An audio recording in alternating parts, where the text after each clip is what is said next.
खेतों में कार्य करते समय विशेष सावधानी बरतनी चाहिए।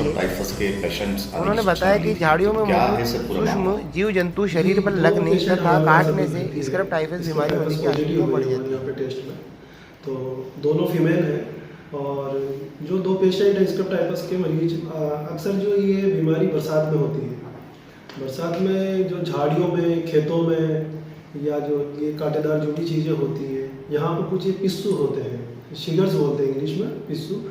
उनके काटने से एक बैक्टीरिया होता है जिसको ओरेंशिया सुसुगेमेसी बोलते हैं। उनके काटने से वो बैक्टीरिया हमारे शरीर में चला जाता है और उसके बाद वो बीमारी करता है, इन्फेक्शन करता है, तो उसको स्क्रब टाइफस बोलते हैं। किस तरह से सर इस बीमारी से बचाया जा सकता है? लोगों को किस तरह से अवेयरनेस किया जा सकता है? लोगों को इस बीमारी से, बरसात में इस बीमारी के लिए विशेष ख्याल रखना है। लोगों को ये ख्याल रखना है कि जैसे खेतों में जाते समय, गार्डन में जाते समय या जैसे कोई घास फूस जैसी जगह है मान लीजिए, तो इनमें भ्रमण करते समय वो हमेशा पूरे कपड़े पहने, पूरे आस्तीन के पैंट वगैरह और शूज वगैरह पहने। मतलब ये जो होता है ये स्किन पे अगर वो बाइट करेगा तो उससे बीमारी होगा, उससे प्रिवेंट करना है मेनली।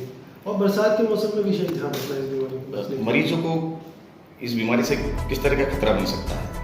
मरीजों को इस बीमारी से कई सारे लक्षण होते हैं, जैसे बुखार है, जॉइंट्स पेन है, पूरे बदन दर्द है, उल्टी है, कभी कभी बेहोशी या मल्टी ऑर्गन फेलियर से हो सकता है।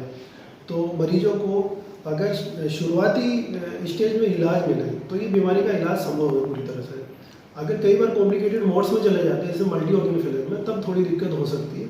तो जल्द से जल्द, जैसे बुखार आता है, कोई जैसे जॉइंट्स पेन होते हैं, माइल्जा होता है, कोई गिल्टी लिम्फोडेनोपैथी, कोई गिठान वगैरह ऐसी चीज़ें होती हैं, तो जल्द से जल्द डॉक्टर की सलाह लें और इलाज स्टार्ट करें। जो दो पेशेंट सर भर्ती है वर्तमान में कैसी हालत में होती है?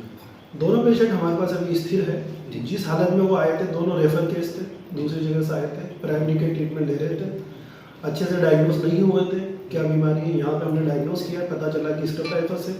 उसका जो ट्रीटमेंट है डॉक्सीसाइक्लिन, एजिथ्रोमाइसिन जो उसका ट्रीटमेंट होता है वो स्टार्ट हम कर चुके हैं और दोनों की हालत में सुधार है पहले से। लोगों में इस बीमारी को लेकर अगर भय व्याप्त है तो इस बीमारी को भय दूर करने के लिए किस तरह का एक संदेश देना चाहेंगे?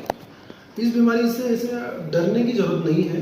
पहली बात तो जैसे कि बीमारी कोरोना की तरह बिल्कुल नहीं है कि एक मरीज से दूसरे मरीज में फैल जाए, छूने से फैल जाए, खांसने से फैल जाए, ऐसा कुछ भी नहीं है। जब आपको झाड़ियों में कोई भी किसी को भी वो जो पिस्सू है शिगर से वो काटेगा तभी वो बीमारी होगी, अदरवाइज जैसे आपस में बीमारी नहीं होती। दूसरी चीज़ प्रोटेक्शन रखें इस चीज़ में, बरसात के मौसम में झाड़ी वगैरह में जाते समय शूज वगैरह और पूरे कपड़ों का यूज करें। बाकी ऐसा डरने की जरूरत नहीं, जैसे बुखार आए तो डॉक्टर की सलाह दें।